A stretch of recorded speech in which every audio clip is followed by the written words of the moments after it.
오늘은 주님께서 대가볼리 지역에서 사역하신 그 내용을 우리가 살펴보도록 하겠습니다. 우리가 지난주에 살핀 거는 주님께서 갈릴리 지역에서 어디로 가셨습니까? 두로와 시돈 지방으로 가셨다. 두로와 시돈 지방이라는 것은 페니키아 지역입니다. 지금으로 말하면 레바논 지역. 한마디로 갈릴리에서 그 수많은 바리새인과 서기관들이 예루살렘에 찾아와서 어찌 보면 주님을 흠잡으려 한 게 뭡니까? 당신들은 율법을 어겼습니다. 그 율법이라고 하는 것도 장로들의 전통이에요. 그 장로들의 전통을 어긴 당신들은 하나님의 뜻을 하나님께 정결하지 못한 사람들입니다. 근데 주님께서는 결코 외적인 것이 우리를 하나님께 부정하게 만드는 게 아니라 우리 안에 있는 것, 뭡니까? 우리의 죄악이라든지 우리의 원죄라든지 이 모든 것이 하나님 앞에 부정하게 만드는 것이다. 우리가 부정한 것을 만져서 우리가 부정한 게 아니다. 그러면 주님께서는 직접 몸소 보여주신 게 뭡니까? 실제적으로 이방적으로 가버립니다. 그게 두로와 시돈 지방이에요. 그러면 두로와 시돈 지방에 갔을 때 누가 나옵니까? 스로보니게 족속의 여인. 그 여인의 딸을 고쳐주는 그를 통해서 과연 이방 민족에게도 하나님의 놀라운 복음의 사실이 전해졌다라는 그 놀라운 사역의 현장들을 직접 가르쳐 주셨어요. 또 오늘은 그 두로와 시돈을 거쳐 어디로 왔느냐? 데가볼리라고 하는 지역에 오셨습니다. 그러면 이 데가볼리 지역이란 거는 도시 이름이 아닙니다. 그 지역의 이름이에요. 그래서 오늘 31절 한번 보십시오. 우리 한번 마가복음 7장 31절 말씀인데 우리 한번 다 같이 한번 읽도록 하겠습니다. 시작. 예수께서 다시 두로 지방에서 나와 시돈을 지나고 데가볼리 지방을 통과하여 갈릴리 호수에 이르시매. 그러니까 주님의 사역의 현장을 여러분이 그리셔야 됩니다. 지도가 두 개 있죠. 밑에 보면은 신약시대의 땅이라고 하는 지도에 보면 맨 위에 노란색, 그게 페니키아 지역, 그게 바로 두로와 시돈 지역입니다. 두로를 지나서 시돈으로 갔다가 또 남쪽으로 동남쪽으로 쭉 내려와서 데가볼리 지역에 왔다. 여기서 말하는 데가볼리라고 하는 거는 데카와 폴리스의 합성어입니다. 한마디로 데카폴리스. 데카는 숫자 10을 뜻하는 거예요.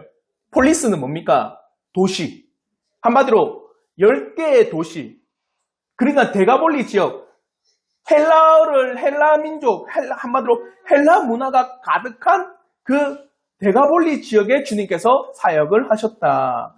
그러면 많은 신학자들이 주님께서 두로를 걸쳐 시돈에 와서 데카폴리스 지역, 즉 데가볼리 지역 이 10개 도시를 사역함에 있어서 대략적으로 8개월에서 9개월간의 사역을 행하셨을 것이다 라고 이야기를 해요. 한마디로 주님께서 이방 땅을 오랫동안 계신 겁니다. 아시겠죠? 그러니까 유대인의 전통, 다른 지역에 갔다가 손을 씻어야 되는 이유를 알겠죠? 유대 땅보다는 이방 지역이 너무 많아요. 그러니까 하나님의 율법을 어기는 것들을, 내가 외부적인 일들을 통해서 알게 모르게 접촉하는 모든 것들을, 그러니까 발에 먼지도 떨어버리고 손을 씻음으로 말미암아 나는 하나님 앞에 정결합니다 라는 것을 나타내려고 한 겁니다. 그러면 주님께서 이렇게 이방 지역에 오래 머무신 것은 뭐 때문일까요? 왜 오랫동안 머무셨을까? 왜 오랫동안 머무셨을까요? 마가복음 7장은 이걸 가르쳐주고 싶은 거예요. 뭐냐면 예루살렘에서 온 바리새인과 서기관은 예수님을 어떻게 하려고 했습니까? 책잡으려 했어요. 그리고 하나님 앞에 영광을 올려드리지 않습니다. 맞죠? 근데 주님께서는 두로와 시돈과 데가볼리 지역에 8개월에서 9개월 동안 사역하시면서 이방 민족이 하나님 앞에 영광 올려드리고 이방 민족이 예수 그리스도를 영접하는 그 놀라운 현실을 대조시키고 있는 거예요. 봐라! 너희들 예루살렘의 민족들, 유대인이라고 한 너희들은 어떻게 해요? 참된 메시아인 나인 예수를 믿지도 않고 영광 올려드리지도 않는데 이방 나라라고 하는, 이방 땅이라고 하는 이방의 그 문화와 이방의 전통이 가득한 너희들이 말하는 부정한 그 땅에서는 어떤 일이 발생했느냐? 하나님 앞에 영광 올려드리고 참된 메시아인 예수를 받아들이는 이 일들이 일어났다라는 거예요. 아시겠죠? 이것을 대조적으로 딱 비추는 겁니다. 그러면 오늘 또 대가볼리 지역에 주님께서 오셨을 때 한 사람이 등장합니다. 어떤 사람입니까? 어떤 사람이 등장해요? 말 못하고 귀가 들리지 않는 사람. 그러면 오늘 이 사실을 통해서 우리가 세 가지를 나눌 겁니다. 첫 번째로 이 사람의 상태가 어떠한가. 그리고 두 번째로 주님께서 독특한 행동을 하십니다. 이 사람을 고침에 있어서. 그러면서 왜 그렇게 하셨는가. 그리고 세 번째는 예수 그리스도의 이 기적, 놀라운 기적을 행하신 것 더불어서 주의사항, 당부사항 또 말씀하세요. 이에 대해서 나누고 우리가 교훈을 얻도록 하겠습니다. 첫 번째입니다. 예수님께 나온 사람의 상태. 32절을 한번 보십시오. 어떤 사람이 예수님 앞에 나왔는가? 우리 한번 마가복음 7장 32절 말씀 우리 한번 다 같이 한번 읽겠습니다. 시작.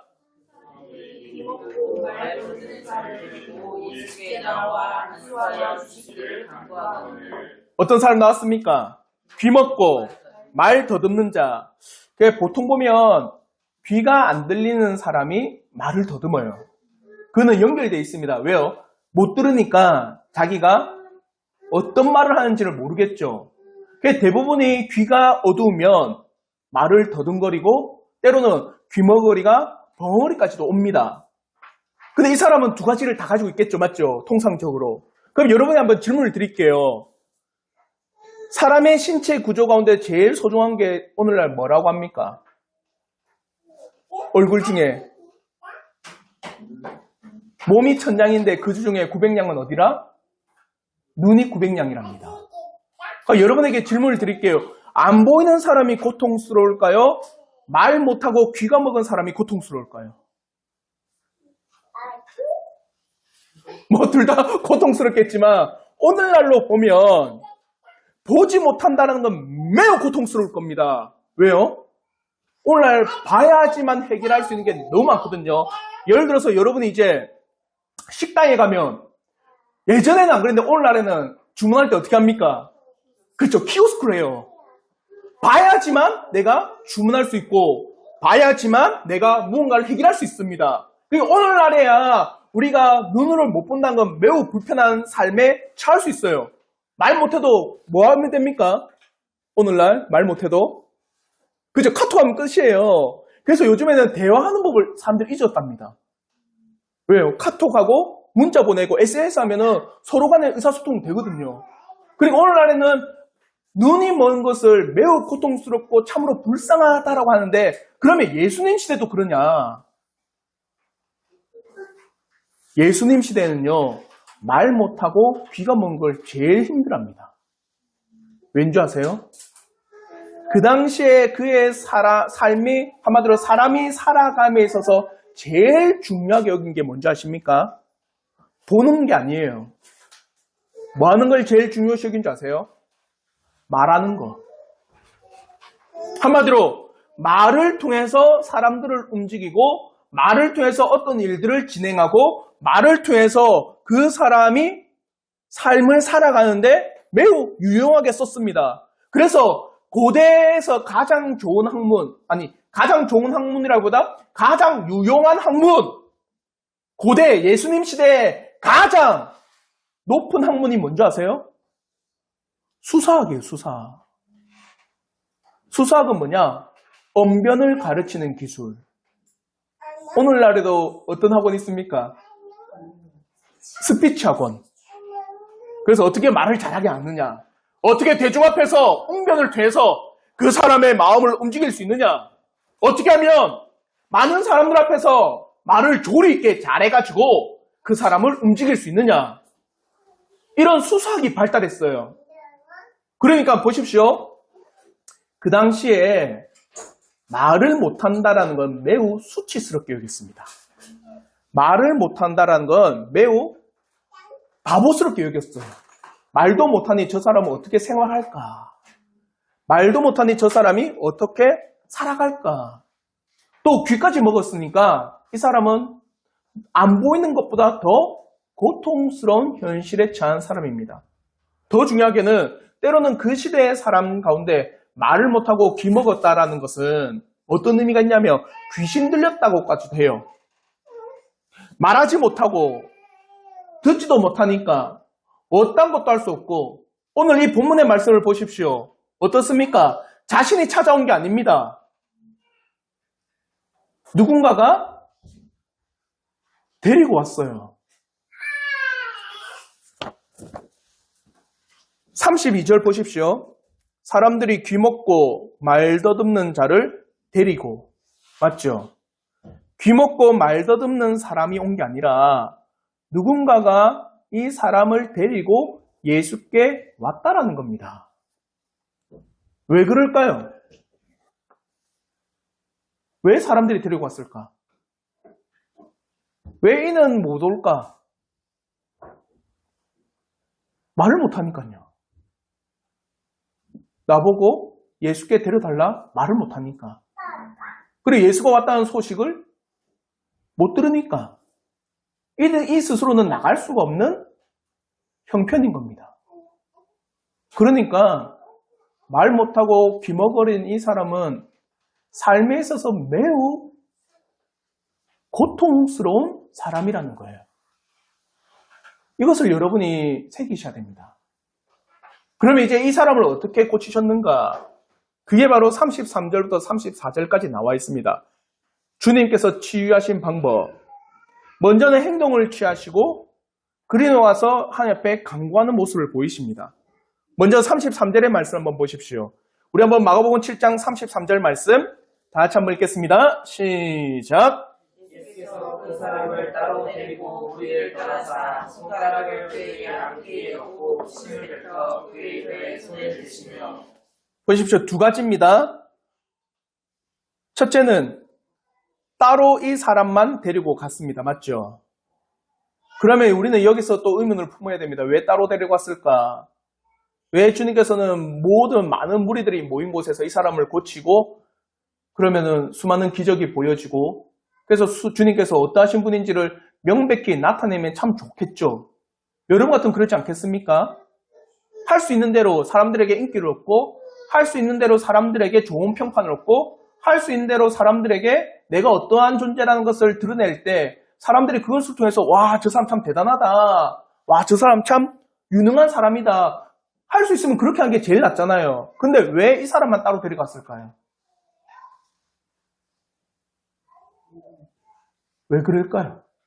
보십시오. 주님이 이 사람을 낫게 하는데 행동을 합니다. 어떤 행동합니까? 귀에다가 손가락을 넣고 혀에다가는요.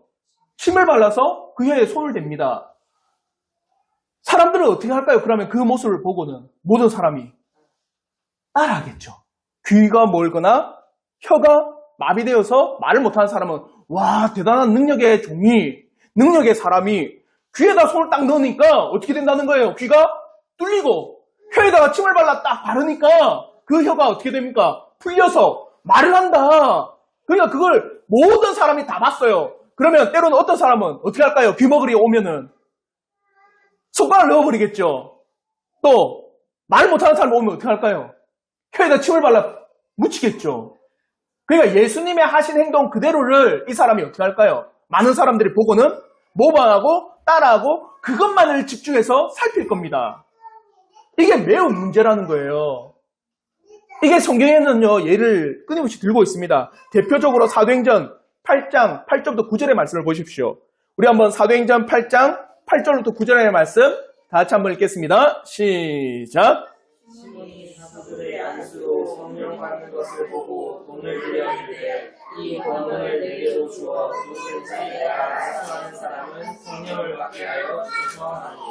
시몬 또 어떻게 하고 싶은 겁니까? 에? 따라하고 싶은 거예요. 시몬도 베드로와 사도들처럼 나도 안수해서 저 사람이 큰 능력을 받기를 바라는 모방의 마음들, 이거는 모든 사람이 다 가지고 있습니다. 그러니 주님께서는 세심히 주의를 기울여서 이 사람을 따로 데리고 나가서 어떻게 하신 거예요? 치유의 사역을 진행하신 겁니다. 그리고 이제 두 번째 질문입니다. 주님이 하신 행동에 우리 의문을 가져야 됩니다. 귀에다가 손을 놓고 혀에다가 침을 발랐다. 주님은 그렇게 하지 않아도 이 사람의 병을 이 사람의 큰 고통을 낫게 할 수 없을까요? 늘 말씀으로 고치시고 네 믿음대로 될지어다. 네 믿음이 너를 고쳤다. 끊임없이 말씀으로 수많은 기적을 베푸신 주님인데 왜 이 사람에게는 귀에다가 손을 놓고 왜 혀에다 침을 발라서 이 사람의 행동을 취하셨느냐? 왜 그럴까요?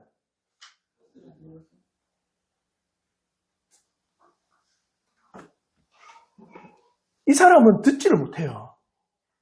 이 사람에 맞게 치유의 사역을 하신 겁니다. 마태복음과 누가복음을 보십시오. 주님의 말씀으로 얼마나 큰 사역을 하셨는지 백부장과 그리고 귀신 들린 고라사인 귀신 들린 사람을 어떻게 고치셨는가? 우리 한번 마태복음 8장 8절과 누가복음 8장 32절의 말씀 우리 한번 다 같이 한번 읽겠습니다. 시작. 이르되 주여 내 집에 들어오심을 나는 감당하지 못하겠사오니 다만 말씀으로만 하옵소서. 그러면 내 아인이 낫게 싸우나이다. 자, 누가복음 8장 32절 시작. 마침 그곳에 많은 돼지떼가 산에서 먹고 있는지라 귀신들이 그 돼지로 들어가게 허락할 것을 간구하니 이에 허락하니라. 보십시오. 주님의 허락과 주님의 말씀으로 다 하셨는데 이 귀 먹고 말 못하는 이 사람에게는 행동을 취하셨어요. 그거는 바로 이 사람에 따라 그의 믿음에 따라 행하신 겁니다. 귀머거리에게 확실한 믿음의 증거, 말 못하는 사람에게 확실한 믿음을 가질 수 있도록 그 사람에 따라 치유의 사역을 진행하셨습니다. 그러면 칼빈은 이 구절에 대해서 뭐라고 하느냐? 여러분 네모난 박스 있죠? 칼빈이 이에 대해서 어떻게 추측하는지 우리 한번 다 같이 크게 한번 읽어보도록 하겠습니다. 시작. 예수님께서 귀먹고 어눌한 자에게 손을 얹는 행위 단수 그 자체만으로도 충분한 효과가 있었을 것이며 예수님은 그의 의지에 따라 단 한 가지 행동으로 그를 치료할 수 있었을 것이다. 그러나 외적인 손놀림이 유익하다고 생각될 경우 예수님은 그것을 충분히 이용하셨다. 그러므로 폐에 침을 발함으로써 예수님은 말을 할 수 있는 능력이 오직 그 자신에 의하여 나타난다는 것을 보여주시고 양 위에 손을 넣어 귀머거리에 귀를 열어주는 것이 바로 예수님 자신의 능력이 있다고 하는 것을 이 사람에게 확실히 깨닫게 해주신 것이다. 이 사람에게 확실히 깨닫게 해 주신 것이다. 한마디로 이 사람이 믿음을 가질 수 있도록 이 사람이 자신이 낫는다라고 하는 그 사실에 대해서 확실히 알 수 있도록 주님께서는 행동을 취하여 주신 겁니다. 이것을 통해서 우리는요, 주님의 너무나도 세심한 배려, 정말 그 사람에게 확실한 믿음을 허락하시는 주님의 놀라운 은혜를 우리는 목격할 수 있습니다. 또 무엇을 하느냐? 34절을 통해서 주님의 특별한 강구를 보십시오. 우리 한번 마가복음 7장 34절의 말씀 우리 한번 다 같이 한번 읽도록 하겠습니다. 시작. 하늘을 우러러 탄식하시며 그에게 이르시되 해바다 하시니 이는 열리라 뜻이라. 어떻게 하셨습니까? 하늘을 우러러 탄식하셨다. 한마디로 귀에다 손을 넣고 혀에다가 침을 바르심에 하늘을 우러러 탄식하셨다. 하늘을 우러르는 것은 입때뿐만이 아닙니다. 언제도 하늘을 우러르셨느냐? 오병이어 때도 하늘을 우러러 축사하시고 떡을 떼어 사람들에게 나눠주셨다. 그게 바로 마태복음 14장 19절의 말씀입니다. 우리 한번 마태복음 14장 19절의 말씀 우리 한번 다 같이 한번 읽겠습니다. 시작. 우리를 위하여 잔디 위에 앉히시고 떡 5개와 물고기 2마리를 가지사 하늘을 우러 축사하시고 떡을 떼어 제자들에게 주시며 제자들이 우리에게 주니. 이게 바로 하늘을 우러렀다라는 게 뭐냐면 하나님 아버지를 의지하시고 그 아버지 앞에 그가 나아가시고 그래서 하늘을 우러러 그가 어떻게 했냐? 단식하셨다. 단식은요 신음과 같은 소리로서 예수께서 사람의 처지를 마음속 깊이 동정하셨다는 거예요. 누구 앞에? 하나님 아버지 앞에 이 사람의 상황과 형편을 깊이 동정하신 겁니다. 흡사 뭐와 같습니까? 우리가 중보자 교리를 나눔에 있어서 뭐와 같아요? 하나님 보좌 우편에서 우리를 위하여 친히 간구하시는 우리 주 예수 그리스도를 이야기하고 있는 겁니다. 하늘을 우러러 탄식하셨다. 이건 뭐냐? 우리를 대신해서 하나님 아버지 앞에 깊이 우리를 위해 간구하시는 주님입니다. 우리 주님께서는 지금 자신 앞에 있는 이 사람이 과연 어떠한 사람인지 아시고 마음속 깊이 애통해 하시고 고통 속에 있는 이 사람을 위해서 친히 하나님 아버지께 대언하고 계신 그 중보자의 위대한 사랑을 지금 나타내 보이고 계신 겁니다. 그러므로 요한 1서 2장 1절에 우리의 대언자인 중보자인 예수에 대해서 뭐라 하느냐? 우리 한번 요한 1서 2장 1절 말씀 우리 한번 다 같이 한번 읽겠습니다. 시작. 나의 자녀들아 내가 이것을 너희에게 쓰면 너희로 죄를 범하지 않게 하려 함이라. 만일 누가 죄를 범하여도 아버지 앞에서 우리에게 대언자가 있으니 곧 오신 예수 그리스도시라. 하나님 아버지 앞에서 우리를 위하여 대언하고 계신 예수 그리스도.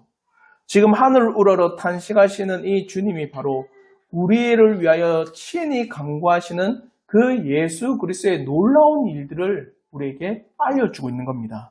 보십시오. 두 가지를 하셨습니다. 첫째는 행동을 취하셨어요. 귀에다가 손을 넣고 혀에다가 침을 발라서 과연 네가 믿음 있길 바란다. 듣지도 못하고 말하지 못한 네가 과연 나를 통해서 능력이 나가고 나를 통해서 치유의 사역이 일어난다는 그 사실을 듣지 못하는 네가 접촉하면서 경험하는 거죠. 맞죠? 피부로 느끼면서 이 믿음이 있기를 원한다. 그러면서 하늘을 우러러 아버지 앞에 이가 가지고 있는 처지, 이 상황의 형편, 이 사람이 가지고 있는 큰 고통을 친히 아버지 앞에 간구하시는 그 주님께서 이 사람을 확실히 낫게 해주시는 은혜를 펼쳐 보이신 거예요. 그러나서 한마디를 하십니다. 뭐라고 합니까? 에바다. 에바다는 아람어입니다. 아람어. 아람어를 그냥 음력으로 풀어놓은 거예요. 오늘날로 말하면 우리가 한글로는 애플, 뭡니까? 영어인 애플을 음력으로 풀어놓은 거잖아요. 그와 똑같이 에바다는 아람어를 음력으로 풀어놓은 게 에바다다. 그리고 헬라어로 뜻이 뭐냐? 열리라는 뜻입니다. 근데 이게 오늘날 많은 신비주의자들에게는요, 이게 뭔가 주문처럼 말해요. 한마디로 귀에 안 들려요. 에바다, 열려라 이러는데 그게 아니라는 거죠. 주님이 이 사람을 낫게 한 건 에바다라고 외쳐서 나은 겁니까? 뭐 했기 때문에 나왔어요? 이 사람의 형편을 아시고 귀에다가 손을 넣어서 과연 네가 믿음 있길 바란다. 내가 너를 치유하는 능력이 있다는 것을 친히 네가 믿기를 바란다. 나를 통해서 정말 네가 가지고 있는 그 환경과 형편이 고쳐진다라는 그 사실을 네가 정말 깨닫길 바란다라면서 친히 그에게 느낄 수 있도록 하시고, 맞죠? 그래서 하나님 아버지 앞에 친히 간구하신 그 간구 때문에 나은 거지 에바다 때문에 나온 건 아니에요. 근데 오늘날 많은 신비주의자들이, 특히 많은 좀 은사를 외치는 목회자들이 에바다 열리라면 열린다라고 그런 이상한 짓을 해요. 그냥 이거는 에바다는 단지 음력입니다. 그래 열리라는 거고, 많은 신학자들은 왜 주님께서 이 말을 하셨느냐? 듣지 못하고 말하지 못하는 사람이 직접 경험으로 열리게 하셨고, 맞죠? 읽는 사람들에게는요. 이제 이걸 우리는 후대에 읽는 거잖아요. 맞죠? 우리는 눈으로 그 글을 보고 과연 하나님께서는, 주님께서는 이것을 이루셨구나. 그걸 우리에게 가르쳐 주기 위해서 어떻게 한 겁니까? 에바다 열리라고 기록을 해놓은 겁니다. 뭔가 이게 주문 같은 게 아니에요. 근데 오늘날 많은 이상한 사람들이 주문처럼 사용합니다. 결코 그러지 않고 읽는 독자인 우리가, 그리고 그 시대, 주님의 시대, 주님 이후에 성경에 기록된 그 시대에 이것을 통해서 읽는 사람들이 과연 주님으로부터 능력이 나갔다. 과연 이 사람의 귀가 열리고 입이 열렸다는 것을 확실히 우리에게 가르쳐주고 있구나. 이걸 우리가 꼭 기억하셔야 됩니다. 이것이 바로 우리 주 예수 그리스도의 사역의 놀라운 은혜입니다. 그 사람의 형편을 아시고 그 사람의 상황을 아시고 그에 따라 맞게 믿음을 공급하시는 거예요. 그리고 하나님 앞에 우리를 위하여 친히 중보자로서 강구하시고 대언자로서 우리를 위해서 끊임없이 아버지 앞에 아뢰고 있는 그 주님을 우리에게 알려주고 있는 겁니다. 그리고 너희들은 믿음을 가져야 됩니다. 왜요? 주님께서 우리에게 기록한 에바다처럼 반드시 그 환자는, 그 병에 있는 이 사람은 반드시 나았다라는 것을 너희들 또한 믿음으로 고백하는 걸 바라시는 겁니다. 아시겠죠? 이게 주님의 치유의 사역입니다. 그러고 나서 그 기적과 주님의 당부에 대해서도 말씀하고 있어요. 그게 35절부터 37절까지 말씀인데 먼저 35절의 말씀을 보십시오. 마가복음 7장 35절 말씀 우리 한번 다 같이 한번 읽겠습니다. 시작.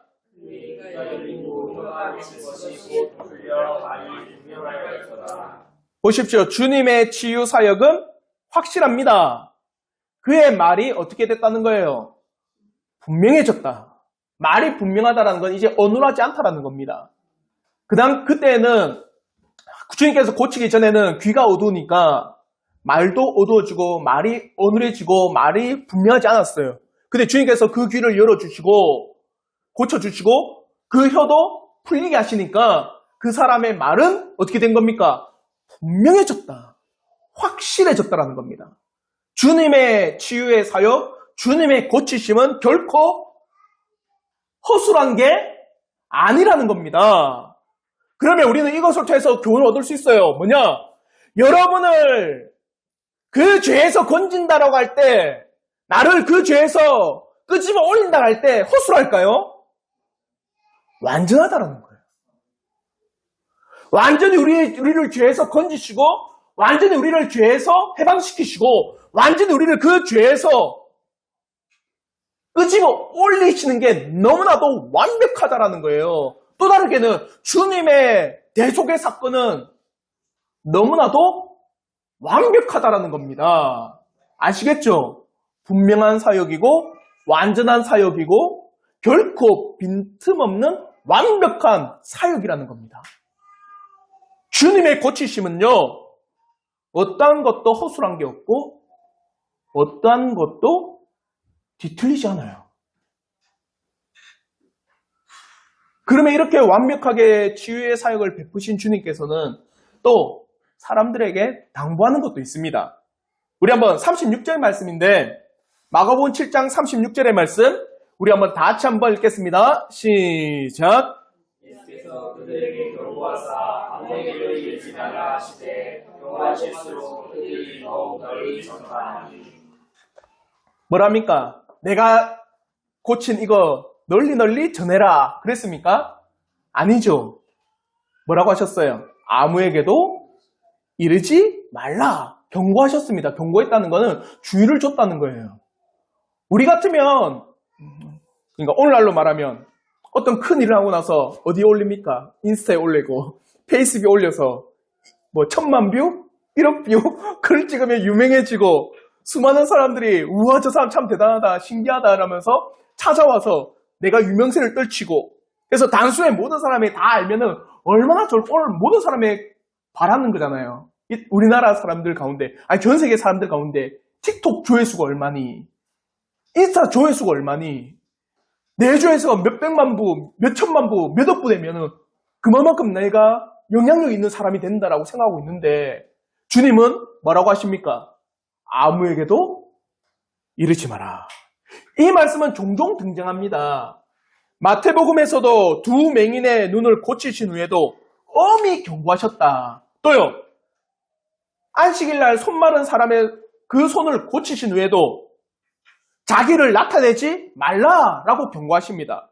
마가복음에서도 나병 환자의 병을 고치시고 엄히 경고하여 이 일들을 말하지 말라라고 하는 한마디로 주님께서 치유하신 그 사역에 대해서 엄히 경고하셔서 이러지 말라라고 한 내용이 수두룩합니다.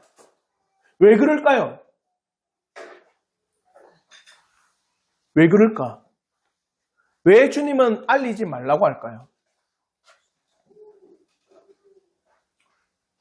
더 쉽게 제가 설명해 드릴게요. 이 속담인지 모르겠지만 교회에서 이런 속담을 쓰면 좀 이상할지 모르겠지만 선무당이 사람 잡는다. 이 뜻이 뭡니까? 잘 알지도 못하는 사람이 아는 체에서 알면 그게 해가 될까요? 득이 될까요? 해가 되겠죠. 주님은 성경에서도 그 말합니다. 맹인이 맹인을 인도하면 그게 올바른 인도겠느냐. 한마디로 이 사람들은 주님께서 어떻게 고치셨는지, 맞죠? 주님께서 어떻게 치유 사역을 했는지 그것만 알지 어떤 광고를 올려드리고 그 내용의 핵심을 제대로 알까요? 제대로 모르는 사람이 말을 했다가 섣불리 말했다가 일을 어떻게 됩니까? 일이 그르쳐져요.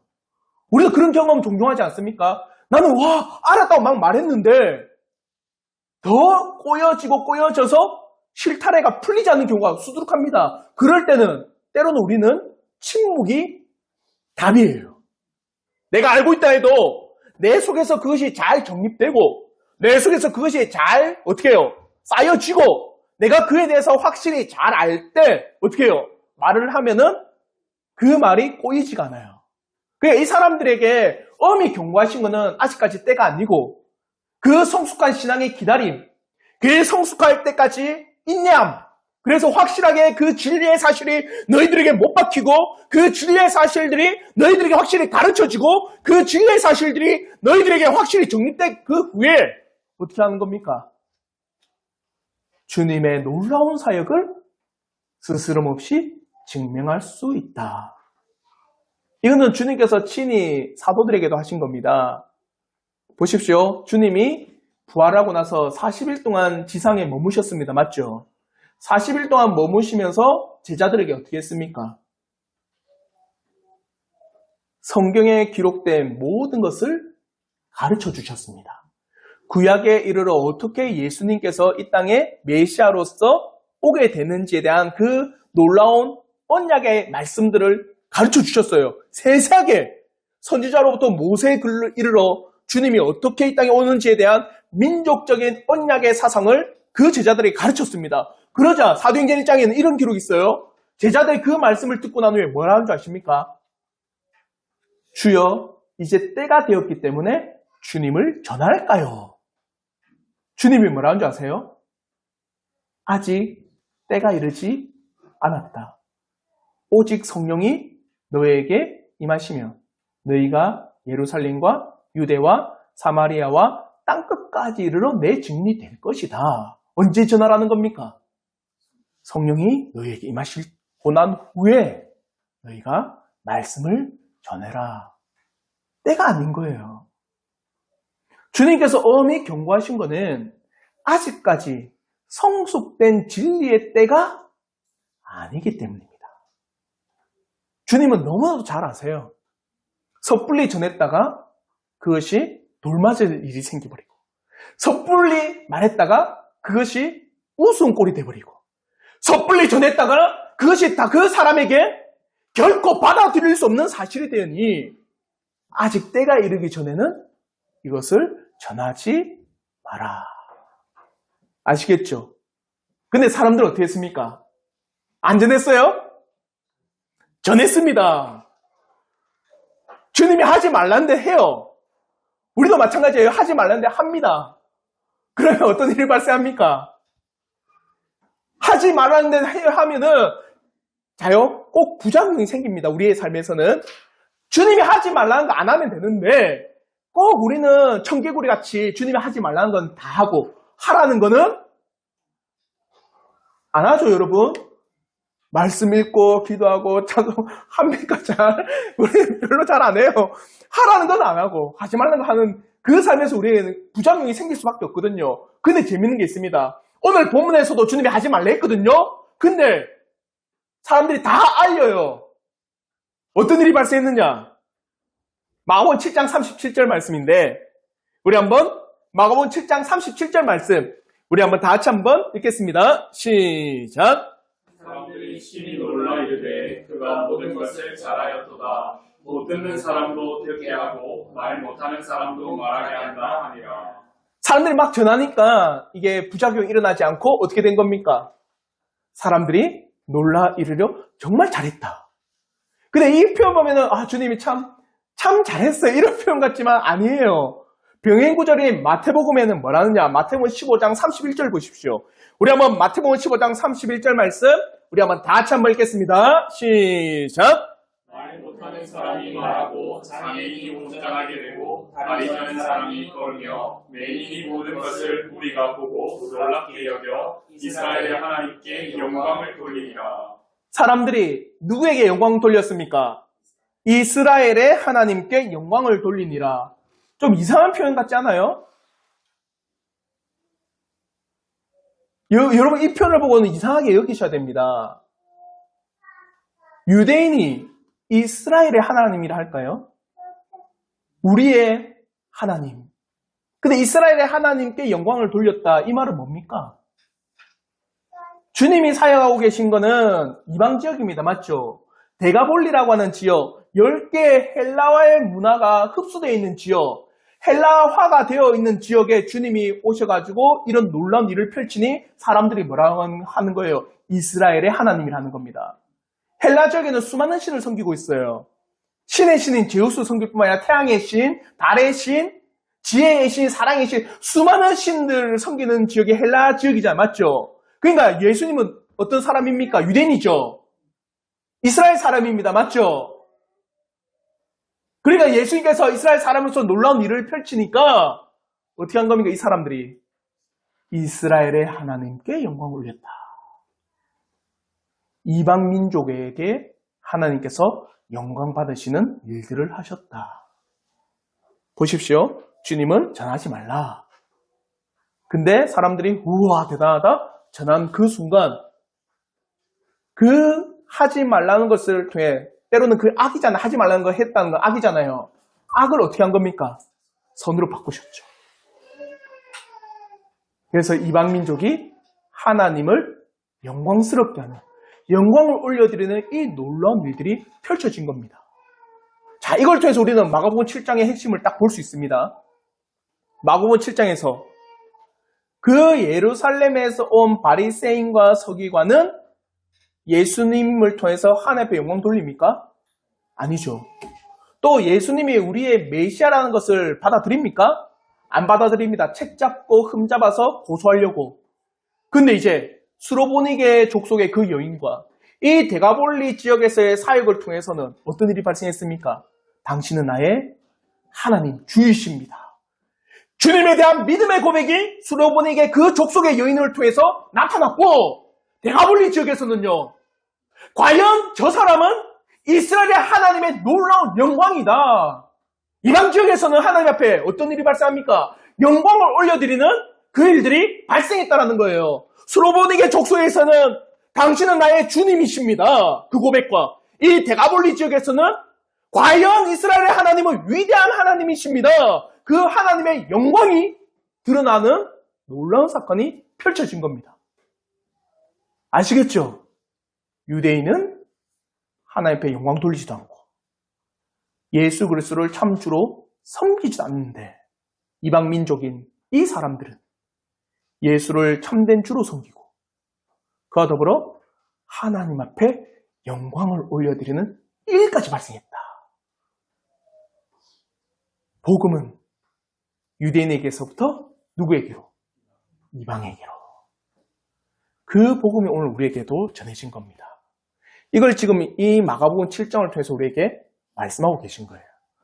자, 이 말씀을 통해서 우리가 교훈을 얻길 바랍니다. 첫째로, 말을 못하고 귀를 먹었다.